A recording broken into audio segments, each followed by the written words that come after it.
الحمدللہ رب العالمین، الصلاۃ والسلام علی سید الانبیاء والمرسلین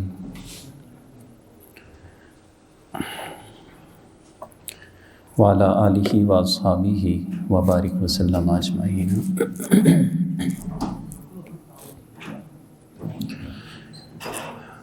قال اللہ تبارک و تعالی بسم اللہ الرحمن الرحیم والعصر ان الانسان لفی خسر الا الذین آمنوا وعملوا الصالحات وتواصوا بالحق وتواصوا بالصبر۔ صدق اللہ العظیم۔ معزز سامعین، آج قرآن عزیز کی سورہ عصر کی جس کی میں نے ابھی تلاوت کی ہے، اس کا ترجمہ اور جو اس میں ہمارے لیے پیغام الہی ہے، انشاءاللہ ہم سمجھنے کی سعادت حاصل کریں گے۔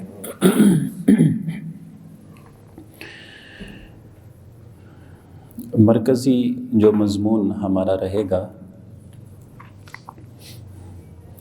وہ اعمال صالحہ کی اہمیت ہے، یعنی وہ بڑی آسانی اور بغیر کسی مشقت کے ہم نیکیوں کا ایک خزانہ ہے اپنے لیے جوڑ سکتے ہیں، جمع کر سکتے ہیں، لیکن محض غفلت اور اہمیت کا علم نہ ہونے کی وجہ سے وقت ضائع کر دیا جاتا ہے۔ سورت کے آغاز میں اللہ تعالیٰ نے قسم کا بیان فرمایا ہے، وہ قسم کا بیان فرمایا، والعصر، قسم ہے عصر کی۔ بہت ساری تفسیریں علماء کرام نے ذکر کی ہیں کہ عصر سے کیا مراد ہے۔ جو ہمارا موضوع ہے اسی سے متعلق جو تفسیر ہے میں اس کا ذکر کرتا ہوں کہ عصر سے مراد زمانہ ہے۔ زمانہ یعنی یہ جو ہر رات ہر دن گزرتا جا رہا ہے اور اب تک جو گزر گیا ہے، یہ سورج کی گردش جسے دن اور رات کا نظام چلتا ہے، اس وقت کو گزرنے کو زمانہ کہا جاتا ہے۔ تو ارشاد فرمایا کہ اس زمانے کی قسم ہے، اور یہ بارہا مرتبہ ہم یہ بات بھی سمجھ چکے ہیں کہ اللہ تعالیٰ نے قرآن عزیز میں جب بھی کسی چیز کی قسم کا بیان فرمایا ہو تو ہمارے نزدیک قسم کی ضرورت تب پیش آتی ہے جب ہم اپنی بات منوانا چاہتے ہوں، دوسرا بندہ مانتا نہ ہو، اپنی بات مضبوط کرنے کے لیے ہم قسم کا سہارا لیتے ہیں۔ اب اللہ تعالیٰ کی شان تو نہیں ہے کہ وہ قسمیں بیان کر کے اپنی بات منوائے گا، تو رب تعالیٰ نے جب بھی کسی قسم کا بیان فرمایا تو اس کا مطلب یہ ہے کہ لوگوں کے سامنے وہ جس چیز کی قسم بیان کی وہ اہمیت رکھنا چاہتا ہے، لوگوں کو اس بات کا علم ہو جائے کہ معمولی شے نہیں ہے، رب ہو کہ قسم کے ساتھ اللہ نے جس کا تذکرہ کیا وہ چیز کوئی معمولی چیز نہیں ہو سکتی۔ تو ارشاد فرمایا کہ زمانے کی قسم ہے، اس کا مطلب یہ انسان کو سمجھ جانا چاہیے کہ تمہاری زندگیوں کا جو وقت گزر رہا ہے یہ بہت قیمتی ہے، یہ کوئی معمولی شے نہیں ہے۔ اسی لیے اگلی آیت کریمہ میں اللہ تعالیٰ نے انسان کے حقیقی خسارے کا ذکر فرمایا ہے، ان الانسان لفی خسر، بے شک انسان خسارے میں ہے۔ یہ کون سا خسارہ ہے؟ وہ جو انسان کا ہر گزرنے والا دن اس کی عمر کم سے کم کرتا جا رہا ہے۔ حدیث طیبہ میں ہے 4 مہینے حمل کو گزرتے ہیں، اللہ تعالیٰ فرشتوں کو بھیجتا ہے کہ اس کی تقدیر میں یہ 4 چیزیں لکھ لو۔ اس کی عمر کتنی ہے؟ اس کی موت کب آئے گی، اس کا رزق کتنا ہے، اور نمبر 4 کہ نیک بخت ہے یا بدبخت ہے۔ اس کے پیدا ہونے سے پہلے ہی ماں کے بطن میں ہی جب 4 مہینے کی مدت ہو جاتی ہے، یہ 4 فیصلے اللہ کے لکھ دیے جاتے ہیں۔ مثال کے طور پہ اگر کسی بندے کو 50 سال کی عمر ملی اور وہ اس دنیا میں آ گیا، تو اب کیا ہے کہ ہر گزرنے والا دن وہ جو 50 سال کی عمر ہے اس میں کمی کرتا جا رہا ہے نا۔ فرمایا کہ انسان خسارے میں ہے۔ یہ ایسا خسارہ ہے کہ اس نقصان کی تلافی انسان کوئی نہیں کر سکتا۔ یعنی صحت ہے، دیگر معاملات ہے، وہ تو انسان کوئی نہ کوئی علاج معالجہ ہے جی، دھکے دکے کھا کے انسان وہ خسارے پورے کر لیتا ہے نا۔ گزرا ہوا وقت وہ انسان کے ہاتھوں سے گیا سو گیا۔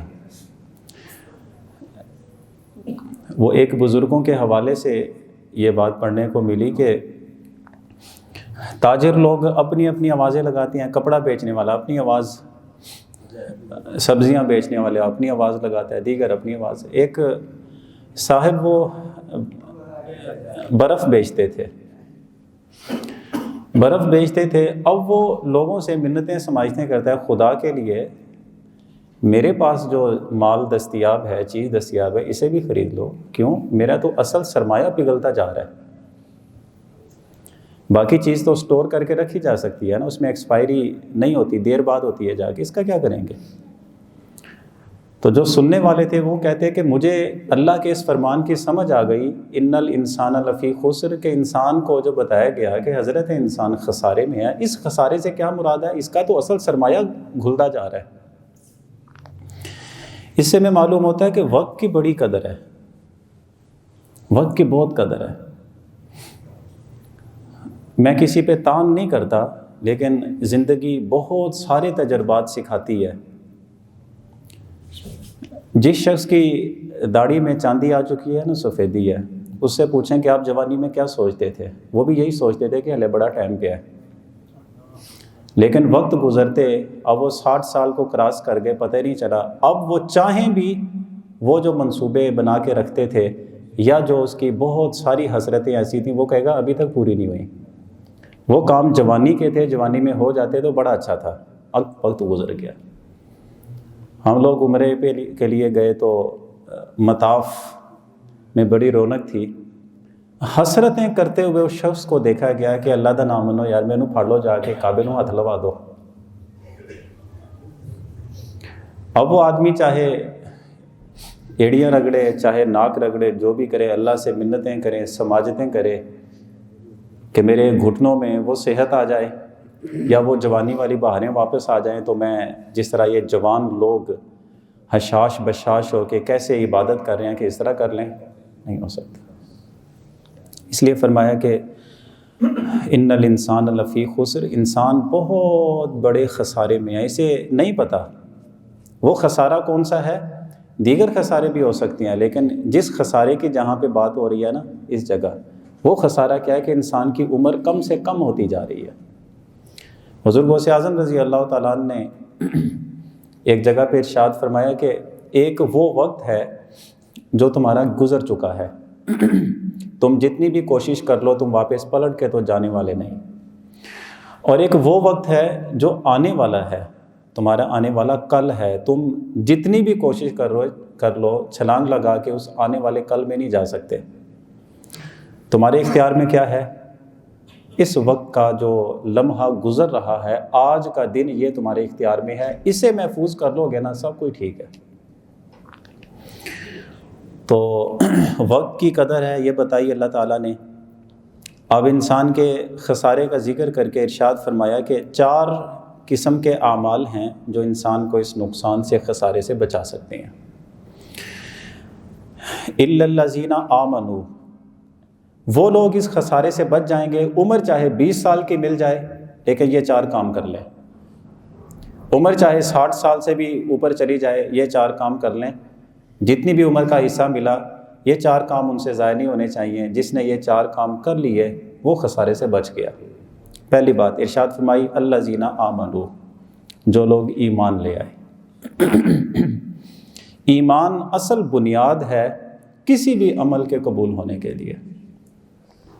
ایمان پہ کوئی سمجھوتا نہیں ہونا چاہیے۔ ایمان کیا ہے؟ حدیث طیبہ میں ہے، حضرت جبریل امی علیہ السلام ایک انسانی شکل و صورت میں حضور کے پاس حاضر خدمت ہوئے، سوالات پوچھے۔ ان سوالوں میں ایک بات یہ بھی تھی کہ حضور ایمان کیا ہے؟ ارشاد فرمایا کہ اللہ پہ ایمان لانا ہے، اللہ کے تمام رسولوں پہ ایمان لانا ہے، اللہ جل شانہ نے جتنی کتابیں انسانوں کی ہدایت اور رہنمائی کے لیے بھیجی ہیں ان ساری کتابوں پہ ایمان لانا ہے، اللہ کے سارے فرشتوں پہ ایمان لانا ہے، نوری مخلوق ہیں، اسی طرح تقدیر پہ ایمان لانا ہے، اور آخرت کے دن پہ ایمان لانا۔ یہ جو چیزیں بیان کی گئیں، اللہ پہ، اللہ کے رسولوں پہ، اللہ کی نازل کردہ کتابوں پہ، اللہ کے فرشتوں پہ، اور تقدیر پہ، اور آخرت پہ، یہ ایمان انسان کو ایمان والا بناتا ہے۔ ان پہ زندگی میں کبھی کمپرومائز نہ ہو۔ اللہ کی ذات پہ، رسولوں کی ذاتوں پہ، فرشتوں پہ، کتابوں پہ جتنی بھی نازل ہوئیں، یہ باقی دیگر چیزیں عرض کی۔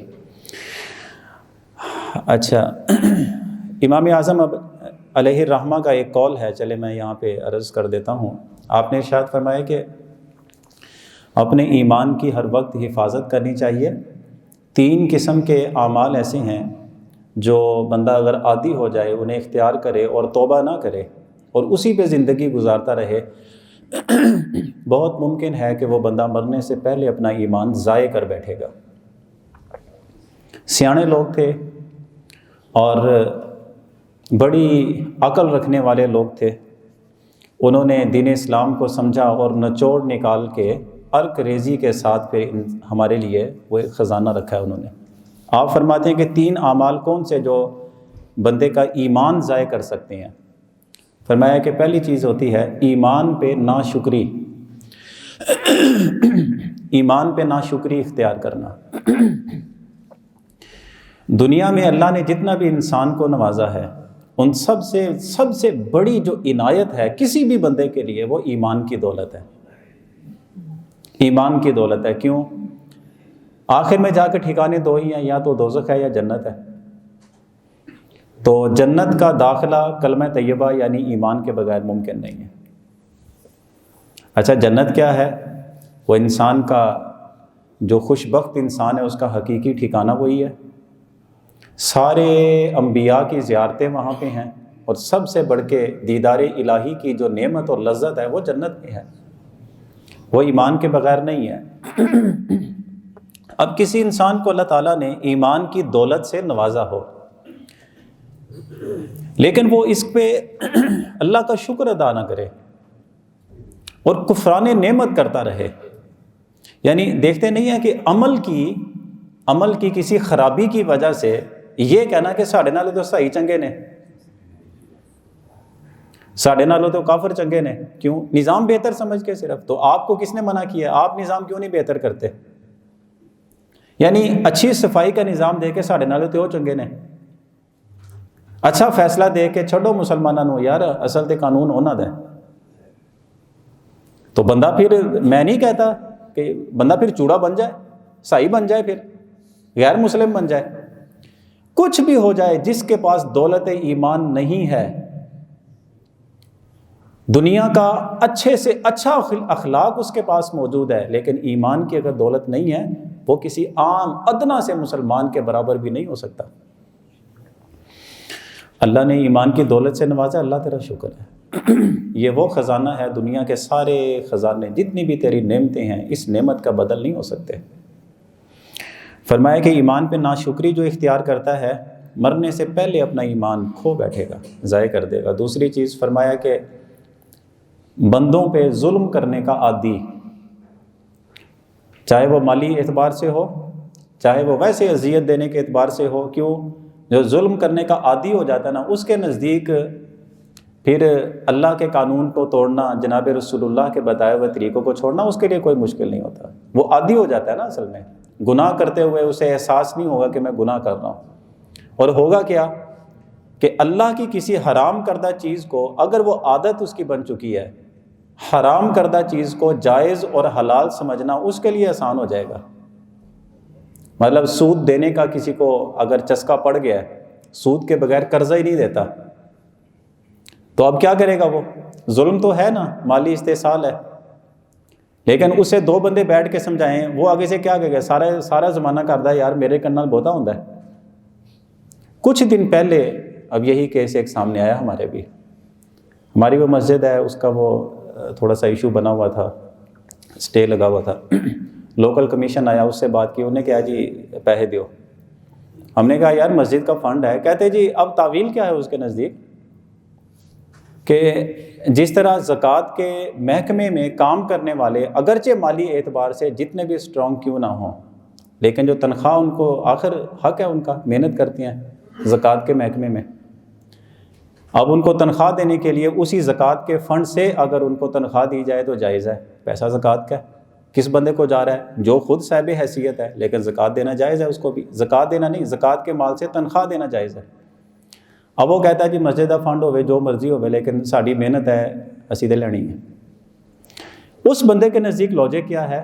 یعنی حرام کو حلال کرنے کی لاجک کیا ہے اس بندے کے پاس؟ اس طرح جس بندے کو عادت پڑی ہوتی ہے نا، وہ 101 دلیل موجود ہے اس کے پاس۔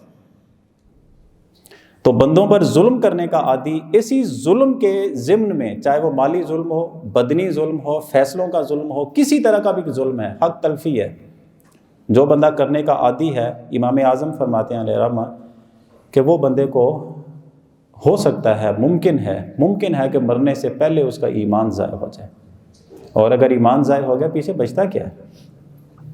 تیسری چیز آپ نے فرمایا کہ برے خاتمے سے بے خوف ہو کے زندگی گزارنا،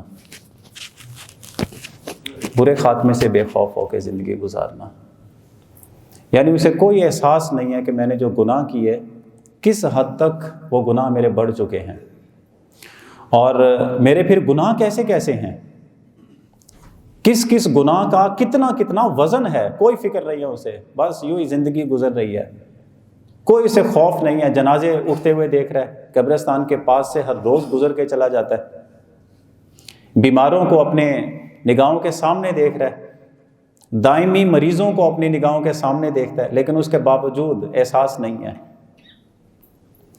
اور میں نے آج ہی ایک تحریر پڑھی کہ لوگ پہلے ملنے والوں کو اڈے تک چھوڑنے جاتے تھے تو آنکھوں سے آنسو نکلا کرتے تھے، لیکن اب لوگ جنازوں کے ساتھ جا رہے ہوتے ہیں تو ہنسی مذاق چٹکلے کہہ کے وہ ساتھ نکل رہے ہوتے ہیں، کوئی احساس نہیں ہوتا۔ یہ برے خاتمے سے بے خوف زندگی انسان کو اس موڑ پہ لا کے کھڑا کر دیتی ہے بعض اوقات کہ انسان اپنے ایمان سے بھی ہاتھ دھو بیٹھتا ہے۔ تو ارشاد فرمایا خسارے سے کون لوگ بچ جائیں گے؟ پہلی بات صاحب ایمان ہو، نمبر 2 الا الذین آمنوا وعملوا الصالحات، نیک اعمال کرنے والے، نیک اعمال بہت سارے ہیں جی، میں چند ایک چیزیں آپ کے سامنے عرض کر دیتا ہوں کہ تھوڑی سی توجہ کے ساتھ ہم لوگ بہت بڑے بڑے نیک اعمال ہیں ہم اپنی نیکیوں میں جمع کر سکتے ہیں۔ جو میزان اللہ نے قائم فرمایا ہے، یعنی جس پہ انسانوں کے اعمال تولے جائیں گے، بیسک تو یہ بات سمجھ لیں کہ 3 قسم کے اعمال نامے ہوں گے قیامت کے دن جو لوگوں کے اللہ کی بارگاہ میں پیش کیے جائیں گے۔ ایک تو وہ جن کا اللہ رب العزت وزن بالکل نہیں کرے گا، وزن کیے بغیر ہی فیصلہ، اور وہ کافر ہے، جس کے نامہ اعمال میں ایمان نہیں ہوگا اس کے وزن کرنے کی کوئی ضرورت نہیں ہے، نامہ اعمال دیکھا ایمان نہیں ہے، سیدھا دوزخ میں۔ دوسرا فرمایا کہ وہ نامہ اعمال کہ جس میں کوئی بھی گناہ نہیں ہوگا، ایمان بھی ہے کوئی گناہ نہیں ہے، اس کا وزن کرنے کی ضرورت نہیں ہے، کیوں گناہ تو ہے کوئی نہیں، ساری نیکیاں ہیں، اس کو جنت میں بھیج دیا جائے۔ تیسرا وہ انسان جس کے نامہ اعمال میں نیکیاں بھی ہوگی اور بدیاں بھی ہوگی، ان کا وزن قائم کیا جائے گا، میزان قائم کیا جائے گا، وزن کیا جائے گا، اس انسان کو سامنے کھڑا کر کے یہ سارے معاملات کیے جائیں گے تاکہ انسان خود اقرار کرے کہ جو کچھ اس نے کیا ہے وہ سب موجود ہے۔ حضرت داؤد علیہ السلام نے ایک مرتبہ اللہ کی بارگاہ میں عرض کی تھی کہ باری تعالیٰ وہ ترازو جو تو نے قائم کیا ہے وہ کتنا بڑا ہے، تو مجھے وہ دکھا دینا اس دنیا میں ہی، میں دیکھوں وہ کیسا ترازو ہے جس پہ لوگوں کے اعمال تولے جائیں گے۔ اللہ تعالیٰ نے پردے اٹھائے اور حضرت داؤد علیہ السلام نے وہ میزان دیکھا، تو اس کی وسعت دیکھ کے حضرت داؤد علیہ السلام بے ہوش ہو گئے، اس کی وسعت دیکھ کے۔ حدیث طیبہ میں ہے کہ اتنا بڑا ترازو ہے، حضور نے فرمایا کہ زمین اور آسمان اگر اس کے ایک پلے میں ڈالے جائے نا، ایک پلہ بھی نہیں بھر سکتے اس کا۔ تو حضرت داؤد علیہ السلام کو جب ہوش آئی تو عرض کی، باری تعالیٰ اتنا بڑا میزان ہے، ایک اس کا پلہ اتنا بڑا ہے، ایک پلہ اتنا بڑا ہے، تو کیا کوئی ایسا آدمی بھی ہے کہ جو اس ایک پلڑے کو بھر دے گا اپنی نیکیوں سے؟ اللہ نے فرمایا ہاں ایک آدمی ہے نا، وہ اس ترازو کے ایک پلڑے کو اپنی نیکیوں سے بھر دے گا۔ عرض کی باری تعالیٰ وہ کیسے ہوگا؟ ارشاد فرمایا کہ انسان کا کوئی بھی عمل ہو، جب میں رحمت کرنے پہ آؤں گا، اپنے فضل کرنے پہ آؤں گا، چاہے وہ کھجور کا ایک دانہ، ایک کھجور ہی کسی کو صدقہ کی ہوگی نا، لیکن اخلاص کے ساتھ صرف اللہ کو راضی کرنے کے لیے، وہ اس ایک کھجور کو میں اتنا بڑا کر دوں گا کہ پورے میزان کو بھر دے گی۔ نیکی کریں کس کو دکھانے کے لیے؟ کیوں؟ اجر اللہ نے عطا فرمایا۔ حضور سید عالم صلی اللہ علیہ وسلم نے ارشاد فرمایا کہ 5 عمل ایسے ہیں کہ جو بندہ مومن اپنا لیتا ہے تو یہ ایسے عمل ہیں کہ اس کا میزان یعنی وہ ترازو بھر دیں گے۔ وہ آسان عمل ہیں، بہت آسان عمل ہیں۔ کون سے؟ ارشاد فرمایا کہ یہ کلمات ہیں۔ پہلے تو حضور نے ارشاد فرمائے کہ لا الہ الا اللہ، سبحان اللہ، الحمدللہ، اللہ اکبر، یہ 4 کلمات، یعنی یہ چاروں الگ الگ ہیں۔ لا الہ الا اللہ یہ بندہ دہراتا رہے، پڑھتا رہے۔ موٹر سائیکل چلا رہا ہے تو لا الہ الا اللہ، لا الہ الا اللہ، لا الہ الا اللہ پڑھتا رہے۔ سبحان اللہ پڑھتا رہے۔ الحمدللہ، یہ مستقل الگ الگ کلمات ہیں۔ اللہ اکبر، اللہ کی تکبیر، فرمایا یہ 4 کلمات پڑھتا رہے۔ اور 5واں کہ اگر اللہ نے کسی کو اولاد دی اور وہ اولاد اس کی زندگی میں فوت ہو جائے اور وہ صبر کر لے، اللہ ان 4 کلمات اختیار کرنے والے کو اور اس صبر کرنے والے کو جب قیامت کے دن ان کا اجر و ثواب دیکھے گا وہ انسان، تو پورا ترازو اللہ اس کا ثواب ہی ثواب سے بھر دے گا۔ لہٰذا توفیق دی ہے اللہ نے، ہمت دی ہے، تندرستی دی ہے، زبان چل سکتی ہے، کیا کرے؟ لا الہ الا اللہ سارے پڑھ لیں، لا الہ الا اللہ، سبحان اللہ، الحمدللہ، اللہ اکبر۔ اسی طرح حضور صلی اللہ علیہ وسلم نے ایک مقام پہ ارشاد فرمایا کہ کلمات ایسے بھی ہیں بہت آسان ہیں، بہت آسان ہیں، لیکن کیا ہے کہ ہیں بھی بہت آسان لیکن عمل کرنے والے بہت تھوڑے لوگ ہیں۔ صحابہ کرام نے کہا حضور پھر تو بہت مشکل بات ہے۔ نہیں، فرمایا ہے بہت آسان۔ وہ کیا ہیں؟ ارشاد فرمایا کہ جب نماز پڑھ لیتے ہو، ہر نماز کے بعد ایک تو وہ تسبیح ہے نا، 33 مرتبہ سبحان اللہ، 33 مرتبہ الحمدللہ، 34 مرتبہ اللہ اکبر، اس کے علاوہ بھی حضور نے بتایا، آپ نے ارشاد فرمایا کہ 10 مرتبہ سبحان اللہ کہے، 10 مرتبہ الحمدللہ کہے، 10 مرتبہ اللہ اکبر کہے۔ یہ وہ نیکیاں ہیں جو قیامت کے دن اجر و ثواب کے اعتبار سے اگر دیکھا جائے، فرمایا کہ 10 10 10 30 ہو گئے، 5 نمازیں انسان نے پڑھی، ٹھیک، اور اگر ان کا اجر و ثواب کا حساب لگائیں، ہر نیکی کا اجر 10 گنا ہوتا ہے۔ پڑھنے کے اعتبار سے اگر دیکھیں گے تو یہ کتنی بنے گی؟ 150 بن گئی، لیکن اجر و ثواب کے اعتبار سے دیکھیں گے تو 1500، یعنی کلمات وہی ہیں لیکن جب بندہ ادا کرتا ہے تو اللہ تعالیٰ اجر و ثواب میں اضافہ کر دیتا ہے۔ اچھا، پھر ارشاد فرمایا کہ ایک تو یہ ہے، دوسرا یہ کہ سونے سے پہلے انسان انہی کلمات کی تعداد تھوڑی سی مختلف ہے، 33 مرتبہ سبحان اللہ، 33 مرتبہ الحمدللہ، 34 مرتبہ اللہ اکبر پہلے پڑھ لے۔ تو فرمایا کہ یہ 33 اور 34 100 بار ہو گئے، اور اللہ اجر و ثواب جب عطا فرمائے گا تو 1000 مرتبہ پڑھنے کا ثواب عطا فرمائے گا۔ لوگوں نے کہا اچھا حضور آسان تو ہے، لیکن آپ نے فرمایا کہ عمل کرنے والے تھوڑے ہیں، تو یہ آسان عمل لیکن کرنے والے تھوڑے، یہ کیسے ہوگا؟ حضور نے اس کی وجہ ارشاد فرمائی، سنیے۔ ارشاد فرمایا کہ عمل کرنے والے تھوڑے اس لیے ہوتے ہیں، شیطان کی چالیں بڑی عجیب ہیں۔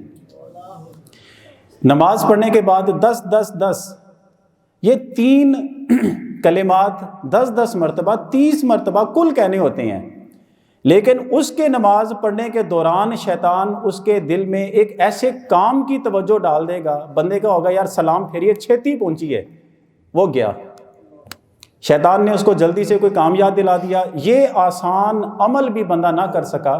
وہ ایسے اعمال، کلمات آسان ہیں، تھوڑے ہیں، ثواب بہت زیادہ ہے، لیکن شیطان کی چال چل گئی اس بندے پہ۔ اسی طرح دوسرا عمل بتایا کہ بندے کو نیند آ رہی ہے، اس کے سونے سے پہلے شیطان آ گیا اور اس کو کسی نہ کسی ایسی سوچ میں، ایسے کام میں اس نے مصروف کر دیا کہ وہ کام کرتے کرتے سو گیا اور یہ کلمات نہیں پڑھ سکا۔ پڑھنے آسان ہیں، لیکن حضور نے فرمایا عمل کرنے والے تھوڑے لوگ ہیں۔ چلو بندہ تھوڑے لوگوں میں تو شامل ہو جائے، کوشش کرنی چاہیے۔ اسی طرح حضور صلی اللہ علیہ وسلم نے ارشاد فرمایا کہ باری باری کر کے نا انسان کی نیکیاں اس کے ترازو میں رکھی جائیں گی۔ نیکی ہوگی تھوڑا سا وزن، ایک اور نیکی آ گئی تھوڑا سا اور وزن ہو گیا، ایک اور نیکی رکھ لی تھوڑا سا اور وزن ہو گیا۔ فرمایا کہ پھر ایک نیکی ایسی رکھی جائے گی کہ جس سے ایک دم سے اس انسان کے نیکیوں والا پلڑا جھک جائے گا، وزنی ہو جائے گا۔ اب انسان حیرت سے پوچھے گا باری تعالیٰ یہ کون سی نیکی؟ اللہ ارشاد فرمائے گا یہ تیرا حسن اخلاق ہے، تیرا اچھا اخلاق ہے، تیرے اچھے اخلاق نے تیری نیکیوں پہ اتنا وزن بڑھا دیا ہے۔ اور اب اتنا وقت نہیں ہے تفصیل بیان کی جائے، ایک اور بندے کی بات بھی ہے اسی بارے میں کہ اللہ تعالیٰ اس کے 99 دفتر کھولنے کا حکم فرمائے گا کہ اس کی بدیوں کے دفتر کھولے جائیں، 99 دفتر کھولے جائیں گے، اور ایک دفتر کا حال یہ ہوگا کہ وہ انسان کی نظریں تھک جائیں گی، بدیاں ہی بدیاں صرف ایک دفتر کی انسان کی کھلیں گی، 99 دفتر ہوں گے اس کے۔ اللہ تعالیٰ پوچھے گا اے بندہ یہ تو نے کیا یہ کام؟ انسان کہے گا ہاں۔ اللہ تعالیٰ فرمائے گا کیا میرے نامہ اعمال لکھنے والے فرشتوں نے کوئی ایسا عمل جو تو نے نہ کیا ہو، وہ گناہ کیا نہیں ہے لیکن انہوں نے لکھ دیا ہو، کوئی ایسا ہے؟ نہیں۔ تیرے ساتھ ظلم تو نہیں ہوا؟ نہیں ہوا۔ تیرا کوئی عذر ہے اس بارے میں؟ اتنے زیادہ گناہ؟ باری تعالیٰ کوئی عذر نہیں ہے۔ تو نے زندگی دی، تو نے صحت دی، سوچ فکر دی، لیکن اس کے باوجود یہ گناہ میرے ہیں۔ اللہ فرمائے گا اچھا یہ پرچی ہے، یہ پرچی لے جاؤ اور فرشتوں سے جا کر کہو کہ وہ جو نیکیوں کا پلڑا ہے نا یہ وہ اس میں رکھ دیں۔ بندہ وہ لے کے جائے گا، وہ کہے گا معمولی سی پرچی، اس کا کیا بنے گا؟ لیکن اسے فرمائے گا جاؤ تم کہو نا فرشتوں سے کہ وہ نیکیوں والے پلڑے میں یہ پرچی تمہاری رکھ دیں۔ جب وہ جا کے رکھے گا سارے گناہوں سے، وہ میں نے بتایا نا عرض کیا 99 دفتر، ایک دفتر کا حال یہ ہوگا کہ نگاہیں تھک جائیں گی، گناہ نظر آئیں گے۔ وہ ایک پرچی کا وزن بھاری ہو گیا، نیکیوں کا پلڑا بھاری ہو گیا۔ اب وہ اللہ تعالیٰ سے عرض کرے گا باری تعالیٰ یہ کیا ہے؟ فرمائے گا کلمہ طیبہ لا الہ الا اللہ ہے۔ ساری بدیوں پہ یہ بھاری ہو گیا۔ کیوں؟ جس کا ایمان سلامت ہے نا انشاءاللہ اس کے لیے خیریں ہیں۔ اس کے بعد ارشاد فرمایا کہ نیکیوں کا پلڑا بھاری کیسے ہوگا؟ حسن اخلاق کی وجہ سے، حسن اخلاق کی وجہ سے۔ یہ کسی کافر کے لیے وعدہ نہیں ہے۔ کافر جتنا مرضی بھی مال خرچ کرے، ساری زندگی انسانیت کی خدمت کرتا رہے، ایمان اگر نہیں ہے کچھ بھی نہیں ہے۔ حسن اخلاق، حسن اخلاق کیا ہے؟ کوئی ایمان ہے اور اس کے بعد حسن اخلاق ہے، نیکیوں کا پلڑا اس کا بہت بھاری ہو جائے گا۔ حسن اخلاق بہت لمبی تفصیل ہے اس کی، میں چند ایک جملوں میں بیان کر دوں۔ حسن اخلاق یہ ہوتا ہے کہ کسی بندے کو آپ سے کوئی اچھی توقع ہے، آپ اس کی توقعات پہ پورا اتریں، یہی حسن اخلاق ہے۔ سادہ سا مفہوم ذکر کر رہا ہوں۔ کسی بھی انسان کو مجھے اللہ نے کیا دیا ہے، اس انسان کو مجھ سے یہ توقع ہے، میں اس کے لیے وہ چیز نچھاور کر دوں، یہی حسن اخلاق ہے۔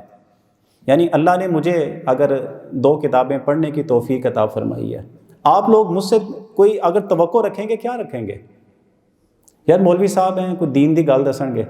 میرا حق یہ بنتا ہے کہ جب بھی کسی کو ضرورت پیش آئے، میں یہ نہ کہوں کہ یار ستے ورن اٹھاتا ہے تو اے کوئی ٹائم ہے گل پوچھن دا۔ حسن اخلاق یہ ہے کہ جس بندے نے آپ سے توقع رکھی، آپ اس کی توقع پہ پورا اتریں۔ مالی حیثیت ہے، آپ توقع پہ پورا اتریں۔ اچھا، آپ جب کسی سے سلام دعا لیتے ہیں، آپ کی اپنی خواہش کیا ہوتی ہے؟ یار کسی سے میں سلام لوں تو دوسرا بندہ ہنس دے چہرے نال، اچھے اخلاق کے ساتھ مجھ سے سلام کرے، مجھ سے ملے، گندا منہ بنا کے نہ ملے۔ تو آپ بھی تو دوسرے کے ساتھ یہی کریں۔ اسی لیے حضور صلی اللہ علیہ وسلم نے ارشاد فرمایا کہ جو ایمان ہے نا، اس کے بہت سارے درجے ہیں۔ ایک درجہ یہ بھی ہے کہ تو اپنے مسلمان بھائی سے ملاقات کرتا ہے تو مسکراتے ہوئے چہرے کے ساتھ ملاقات کیا کرو۔ یعنی یہ وہ معمولی چھوٹے چھوٹے کام ہیں جو اپنی عدم توجہی کی وجہ سے ثواب کا اتنا حصہ ہے جو ہم لوگ چھوڑ دیتے ہیں۔ اب میں ترجمہ مکمل کروں۔ ارشاد فرمایا کہ زمانے کی قسم ہے، انسان خسارے میں ہے، گھاٹے میں ہے۔ اس گھاٹے سے کون بچ گیا؟ نمبر 1 جو ایمان لے آیا، اس کے ساتھ نمبر 2 جو اعمال صالحہ کرتا رہے، تیسری بات یہ کہ حق بات کی ایک دوسرے کو تلقین کریں۔ باپ بیٹے کو سمجھائے، بیٹا اگر دیکھتا ہے تو وہ محبت والے حکمت والے لہجے میں اپنے باپ کو بھی بتا دے۔ آپ اگر دکاندار ہیں، نیچے کام کرنے والے ہیں، تو ان کو حق بات کی تلقین کریں، یعنی حلال حرام کی تمیز سکھائیں۔ نمازوں کا وقت ہو گیا، انہیں تلقین کریں۔ اسی طرح اپنی سطح پہ رہتے ہوئے ہر شخص حق بات کی تلقین دوسرے کو کرے۔ تیسرا عمل، چوتھا فرمایا کہ اللہ کے دین پہ، جناب رسول اللہ صلی اللہ علیہ وسلم کی باتوں پہ عمل کرنے میں اگر تمہیں اذیت کا سامنا کرنا پڑتا ہے معاشرے کی طرف سے، خاندان کی طرف سے، صبر کر لو، صبر کر لو۔ جان اللہ کو دینی ہے، اللہ کے دین کو کبھی نہ چھوڑنا۔ لوگ اگر اس دین پہ عمل کرنے کے بدلے میں تمہیں کوئی اذیت دیتے ہیں، نقصان پہنچاتے ہیں، تمہیں باتیں سناتے ہیں۔ داڑھی رکھنا کتنا مشکل ہے آج کے دور میں، سنت کے مطابق لباس پہننا کتنا مشکل ہو گیا لوگوں میں۔ آپ دیکھیں شادی بیاہ کے موقع پہ یہ فضول گندی رسمیں، یہ چھوڑنا کتنا مشکل ہو گیا انسان کے لیے۔ لیکن بندہ صرف یہ کہ یار میں مسلمان ہوں، میں نے جان اللہ کو دینی ہے، اللہ کی بارگاہ میں اپنے کیے دھرے کا میں نے حساب دینا ہے، انسانوں کی فکر نہیں ہے۔ لیکن کیا ہوتا ہے، برادری کے تانے سن لیے، یاروں دوستوں کے تانے سن لیے کہ یار فوتگی والا گھر ہے کہ یہ کوئی شادی والا گھر ہے۔ کس وجہ سے لوگ تانے دیتے ہیں؟ صرف رسمیں چھوڑنے کی وجہ سے۔ بندہ صبر کر لے۔